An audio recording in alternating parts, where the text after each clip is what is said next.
Olá, boa noite. É na semana que vem. Ministro do STF, Alexandre de Moraes, marca depoimentos de Jair Bolsonaro e outros réus da trama golpista. Ministro da Fazenda diz que pode definir até amanhã medidas de curto prazo e estruturais como alternativa ao aumento do IOF. Anúncio será combinado com presidentes da Câmara e do Senado. E você vai ver também. 11 presos no Ceará em operação contra a facção que extorquia moradores e aterrorizava provedores de internet. Gasolina mais barata. Petrobras reduz em 17 centavos o preço do combustível para as distribuidoras.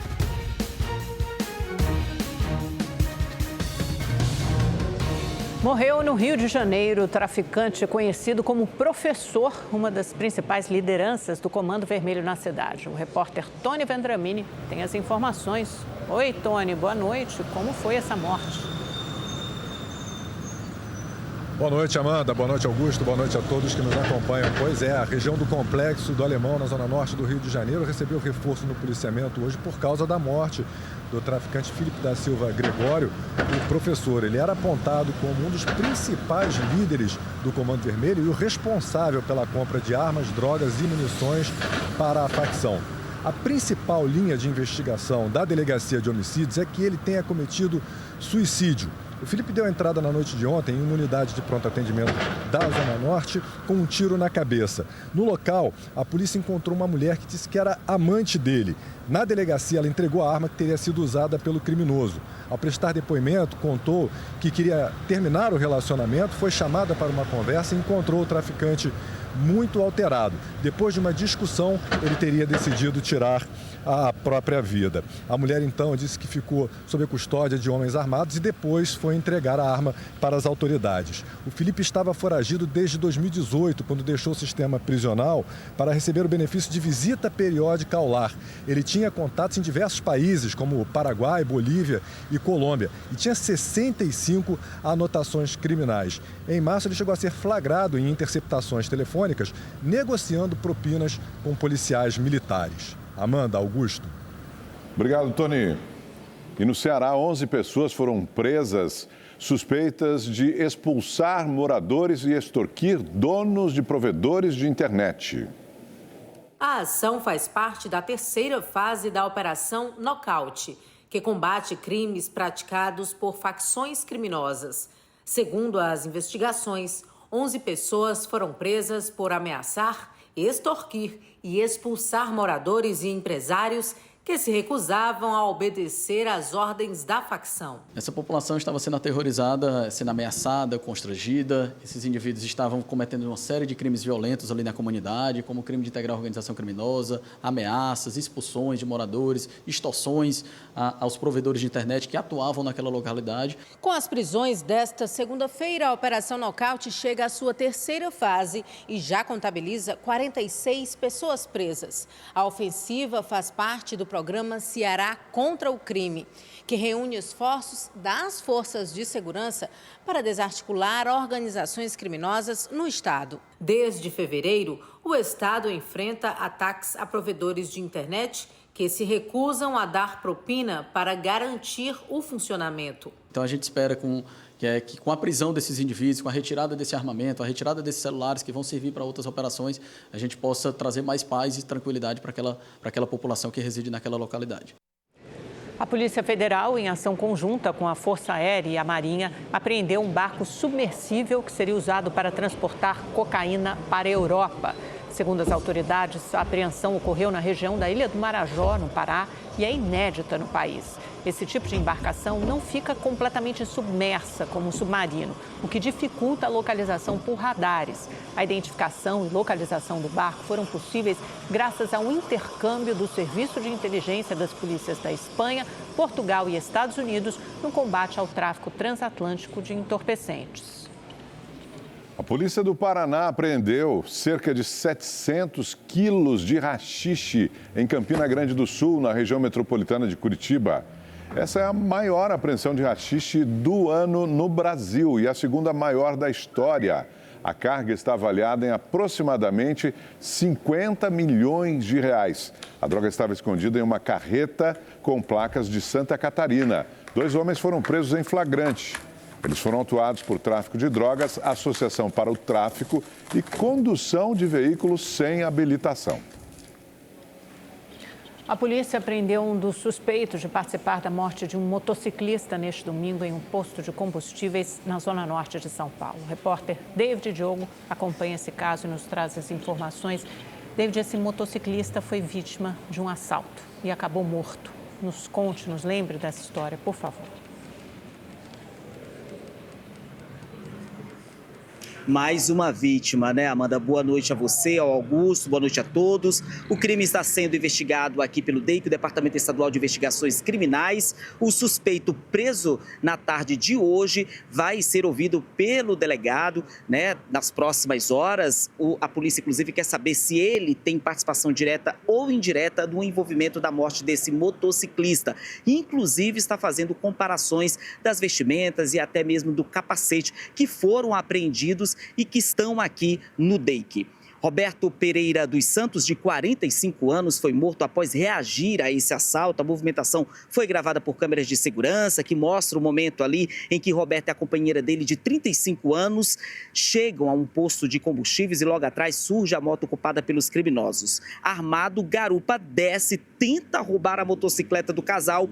O homem, do caso ali, reage, né, correndo atrás dos suspeitos, quando ele leva um tiro e morreu ali mesmo no local, antes mesmo do socorro chegar. De acordo com o boletim de ocorrência, o casal foi surpreendido pelos criminosos quando trafegava ali pela rodovia Anhanguera. Um dos suspeitos fez disparos contra eles, foi quando o casal saiu da rodovia e entrou nesse posto. Não satisfeitos, os criminosos foram atrás e anunciaram o assalto. Os bandidos fugiram sem levar nada. Dados da Secretaria de Segurança Pública do Estado mostram que o roubo de motos cresceram mais de 10% no primeiro trimestre deste ano, em comparação com o mesmo período do ano passado. Foram 7.547 em 2025 contra 6.759 em 2024. Augusto. Obrigado, David. E o ministro Alexandre de Moraes, do Supremo Tribunal Federal, marcou para a semana que vem o depoimento do ex-presidente Jair Bolsonaro e de outros 7 envolvidos na trama golpista. O repórter Igor Damasceno está ao vivo em Brasília e traz todas as informações para a gente. Boa noite para você, Igor. Como é que serão os depoimentos? Augusto, boa noite a você, também a Amanda, boa noite a todos que nos acompanham. Olha, o primeiro a prestar depoimento vai ser o tenente-coronel Mauro Cid, delator do inquérito. Depois será a vez dos demais réus. Os interrogatórios vão ser por ordem alfabética, então o ex-presidente Jair Bolsonaro deve ser o 6º a depor. Nesta fase, tanto os ministros quanto as demais autoridades vão poder fazer perguntas. Eu lembro a vocês que o Núcleo 1 é formado por 8 réus e os depoimentos devem durar de segunda a sexta-feira da semana que vem. Hoje foi ouvida a última testemunha de defesa, que é o senador Rogério Marinho. Ele foi ministro da Previdência no governo Bolsonaro e é atualmente o líder da oposição no Senado. Na primeira turma, o senador disse que após perder as eleições, o ex-presidente Jair Bolsonaro, de forma alguma, tramou uma tentativa de golpe de Estado. Disse também que Bolsonaro orientou a equipe que houvesse civilidade na transição de governo e que ele estava mais preocupado em manter o Partido Liberal unido. Essas foram as palavras do senador Rogério Marinho. Amanda, Augusto. Muito obrigada, Igor. O ministro Gilmar Mendes, do Supremo Tribunal Federal, disse durante um seminário na Embaixada do Brasil na França que o julgamento sobre o Marco Civil da Internet será retomado nesta quarta-feira. Os ministros analisam a responsabilização das plataformas de redes sociais por conteúdos publicados por terceiros. Estamos retomando o julgamento, que pode significar pelo menos um esboço de regulação da mídia social. É fundamental que haja esse diálogo e esses avanços, e nós estamos muito atentos. Para aqueles que minimizam os riscos das redes sociais, talvez o Brasil seja um case digno de estudo. A Justiça de São Paulo liberou para acesso o depoimento de Paulo Cupertino, condenado a 98 anos de prisão pelas mortes do ator Rafael Miguel e dos pais dele em julho de 2019. O acusado negou o crime, apresentou uma versão contrária às investigações e desafiou autoridades e jurados durante o julgamento. Quinta-feira, 29 de maio, 13h30 da tarde. O juiz instruiu o réu. Esse é o último momento, é a última fase do processo, seu interrogatório, o momento que o senhor tem para dar a sua versão dos fatos que estão sendo narrados aqui contra o senhor, tá bom? A advogada de Cupertino pergunta se ele tem ciência do crime do qual está sendo acusado. Impossível, entendeu? Eu ter cometido esse crime. Eu, em nenhum momento da minha vida, eu tive acesso ao Rafael. Em nenhum momento da minha vida eu tive acesso à senhora Miriam. Em nenhum momento da minha vida eu tive acesso ao senhor João. João tinha 52 anos, Miriam 50 e o filho Rafael 22. Ele era ator e namorava com Isabela, filha de Cupertino. Ele não permitiu o relacionamento. O assassinato aconteceu quando a família do garoto decidiu conversar com o assassino. Os três foram mortos com 13 tiros. As minhas armas, excelência, todas as duas, eu tinha porte e registro das armas. Um revólver calibre 38 e uma pistola 380. Tá. Agora, no dia dos fatos, eu não estava armado. Tá. Mostra para mim a filmagem que eu estava com a arma na mão. Mostra para mim eu atirando no Rafael. Mostra para mim eu atirando na senhora Miriam. Eu não tinha motivo para isso, senhoras e senhores. Eu não tinha motivo para isso. No depoimento de 2 horas, Cupertino não só negou o envolvimento com o crime, como disse ter visto quem matou. Ironizou as autoridades e desafiou os promotores. Eu fui covarde. Se a família do Rafael, do seu João, da dona Miriam está aqui, eu posso falar pelos pais. Eu fui covarde, mas eu não fui covarde por ter matado o seu João e a senhora Miriam. Eu fui covarde porque eu poderia ter evitado, policial. Eu poderia ter evitado a situação, porque quando eu vi a cena, o vagabundo, o infeliz que estava lá, que cometeu isso, um dos, eu tinha força suficiente. Para quem me conhece, o senhor bonitão, barbudão, que o senhor falou que era madureira, que não sei o quê, pode vir. Vem que eu estou preparado para responder tudo que o senhor quiser, que eu também não vou falar. Por quê? Porque vocês não vão me dar segurança. O Ministério Público, perdão, excelência, entendeu? O Ministério Público não vai me dar segurança. A polícia não vai me dar segurança.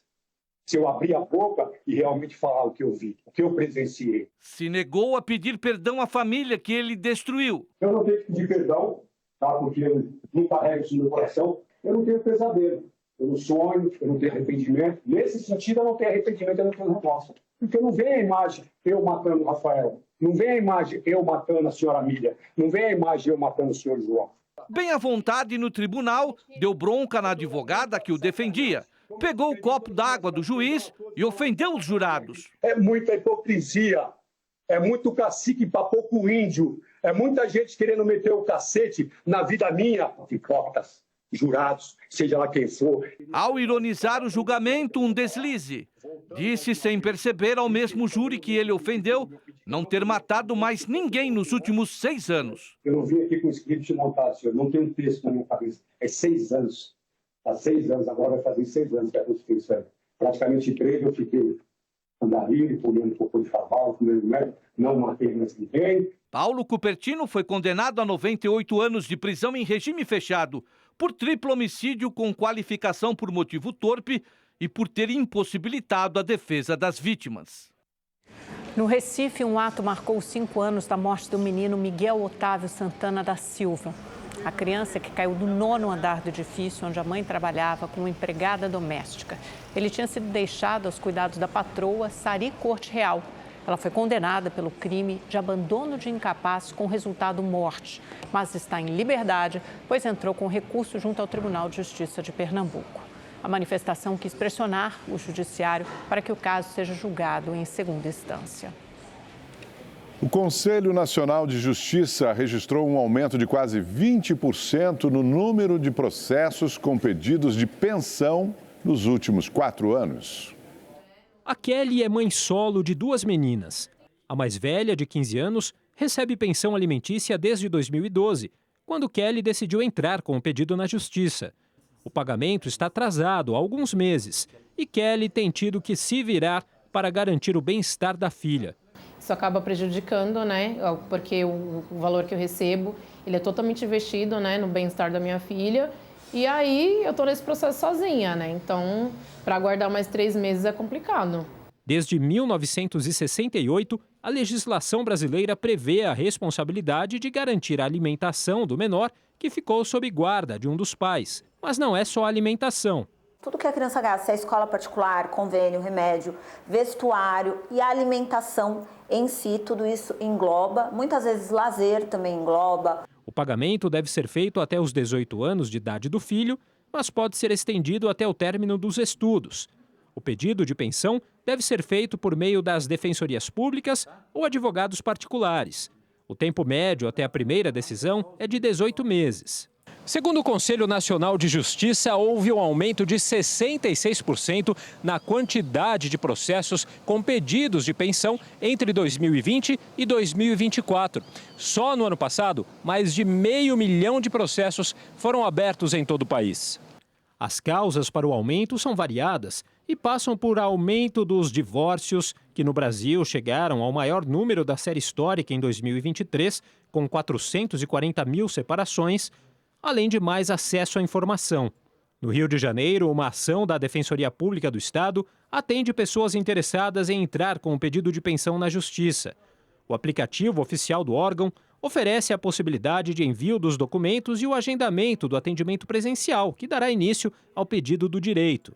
E lá você tem todas as informações e possibilidade de agendar, não só pensão alimentícia, mas qualquer atendimento. Se você tem algum tipo de aporte para te suprir naquilo que o pai não pôde fazer, né, já é um conforto para o filho e para a mãe também, né? Em nota, o Colégio Mackenzie informou que ofereceu à aluna e à sua família acolhimento e acompanhamento médico, psicológico e pedagógico, que após a alta médica da estudante, a coordenação pedagógica do colégio estabeleceu contato com a mãe para iniciar o plano de acompanhamento pedagógico individualizado, com reposição de conteúdos de forma personalizada. Mas a oferta foi recusada pela família. A Justiça determinou o bloqueio de quase 24 milhões de reais em bens de empresas investigadas por suspeitas de fraudes do INSS. O objetivo é usar os valores bloqueados para ressarcir vítimas de descontos ilegais. Essa foi a primeira decisão emitida no conjunto de 15 ações sobre o caso. No total, são investigadas 12 entidades associativas. Todas respondem no INSS a processos administrativos por corrupção. O ministro da Fazenda, Fernando Haddad, disse que o governo busca corrigir distorções no sistema financeiro para ajustar o aumento do IOF. Haddad defendeu reformas estruturais permanentes para corrigir o que ele considera como distorções do sistema financeiro do Brasil. O ministro não deu detalhes sobre quais medidas vão ser anunciadas para ajustar o aumento do IOF, mas destacou a necessidade de compensar as perdas pela desoneração na folha de pagamento das empresas. Ele defendeu a limitação dos supersalários no funcionalismo público e a reforma na aposentadoria dos militares. As propostas estão paradas no Congresso. Já mandamos algumas dimensões da reforma administrativa que, na minha opinião, deveriam preceder toda e qualquer votação, que é a questão dos supersalários e do acordo que foi feito com as forças sobre aposentadoria. Nós daríamos um bom exemplo, né, para começar a discutir esse tema, começando pelo topo do serviço público. O Congresso deu até o começo da próxima semana para o governo fazer ajustes no decreto do IOF, anunciado em 23 de maio. Caso a equipe econômica decida manter o aumento do imposto, os presidentes da Câmara, Hugo Mota, e do Senado, Davi Alcolumbre, prometem pautar um projeto de decreto legislativo para derrubar a medida. Segundo o Haddad, as novas alterações no IOF devem ser anunciadas e repassadas ao Congresso ainda nesta semana. O ministro disse que conversou com os presidentes da Câmara e Senado e está otimista. O que eu ouvi no final de semana, em conversa com os dois, conversa com o presidente da República, me deixa muito confortável de que nós temos uma oportunidade de voltar a fazer as reformas necessárias para o país continuar crescendo. Apesar da crise com o Congresso envolvendo o aumento do IOF, o presidente Lula reforçou o diálogo com o parlamento e elogiou o presidente da Câmara, Hugo Mota. Lula participou da Convenção Nacional do Partido Socialista Brasileiro em Brasília no domingo. O evento marcou a posse do prefeito de Recife, João Campos, como presidente do partido. No evento, o presidente elogiou a atuação de Hugo Mota na presidência da Câmara. O governo sofre pressão do Congresso após o anúncio do aumento do IOF. O governo tem que aprender que quando quiser ter uma decisão que seja unânime entre todos os partidos, o correto não é a gente tomar a decisão e depois comunicar. É a gente chamar as pessoas para tomar a decisão junto com a gente. Quero cumprimentar o nosso querido deputado Hugo Mota, que também eu considero você uma novidade na política brasileira. Independente do partido que você pertence, independente, ou seja, o teu comportamento e a tua eleição como presidente da Câmara é a demonstração de que, dentre tantas coisas ruins que nós vivemos, começa a acontecer coisas boas. O presidente também falou sobre as eleições do ano que vem. Nós precisamos ganhar a maioria do Senado, porque senão esses caras vão avacalhar com a Suprema Corte. Não é que a Suprema Corte é uma maçã doce, não. É porque nós precisamos preservar as instituições que garantem o exercício da democracia nesse país. Se a gente for destruir aquilo que a gente não gosta, não vai sobrar nada, Hugo. Lula voltou a chamar de genocídio as investidas de Israel na Palestina. O que nós estamos vendo é um exército altamente profissionalizado matando mulheres e crianças em defesa na faixa de Gaza. Eu sei que tem muita gente que não gosta, mas eu quero dizer aqui também no PSD, isso não é uma guerra, isso é um genocídio contra o desrespeito a todas as decisões da ONU que já pediu o fim dessa guerra. O presidente fez críticas à interferência do governo de Donald Trump em assuntos brasileiros e defendeu o ministro do STF, Alexandre de Moraes, além de afirmar que guerras tarifárias são prejudiciais ao comércio mundial. A gente não pode voltar àquela negociação da Guerra Fria, em que um lado levava o outro a ser inimigo de todo mundo. Nós não queremos mais Guerra Fria, nós queremos livre comércio e nós queremos, na verdade, nós queremos soberania de cada país. Ninguém se mete nas coisas do Brasil e a gente não se mete nas coisas dos outros. Autor da queixa-crime no inquérito que investiga Eduardo Bolsonaro por atuar nos Estados Unidos contra autoridades brasileiras, o deputado federal Lindbergh Farias, do PT do Rio de Janeiro, prestou depoimento hoje à Polícia Federal. O repórter Rafael Felitti acompanhou esse depoimento e traz todas as informações ao vivo de Brasília para a gente. O que é que pede o deputado Lindbergh contra o Eduardo Bolsonaro? Boa noite para você, Rafael. Oi, Augusto. Boa noite a você, a Amanda e a todos que nos assistem. Pois é, o deputado federal Lindbergh Farias prestou depoimento aqui na Polícia Federal. Ele afirmou que pediu o bloqueio de bens de Jair Bolsonaro porque é o ex-presidente quem sustenta o filho Eduardo nos Estados Unidos com dinheiros de Pix enviados por campanhas feitas por apoiadores. Ele também pediu a quebra do sigilo bancário e fiscal de Bolsonaro e de outros investigados. O parlamentar petista também pediu que a polícia busque informações no COAF para identificar movimentações financeiras atípicas entre Jair e Eduardo. E também pediu para o Itamaraty avaliar a suspensão do passaporte diplomático de Eduardo Bolsonaro. O petista disse ainda que entregou hoje aqui à Polícia Federal mais de 600 manifestações de Eduardo que caracterizam crime. Vamos ouvir o que disse o deputado federal Lindbergh Farias. Tem dois primeiros que são incontestes: coação no curso do processo e também obstrução de justiça. Nós defendemos aqui com muita ênfase também em relação ao atentado violento contra o Estado Democrático de Direito. Por quê? Para nós é um golpe continuado. Qual a diferença do que Eduardo Bolsonaro faz com um daqueles golpistas que depredou o Supremo. É uma depredação simbólica do Supremo, uma articulação internacional para sancionar ministros do Supremo, procurador-geral, delegados da Polícia Federal. A Petrobras vai reduzir em 17 centavos o preço da gasolina. O reajuste vale a partir de amanhã e o preço médio passa a ser de R$ 2,85 por litro para as distribuidoras. Desde dezembro de 2022, o preço da gasolina caiu 22 centavos por litro.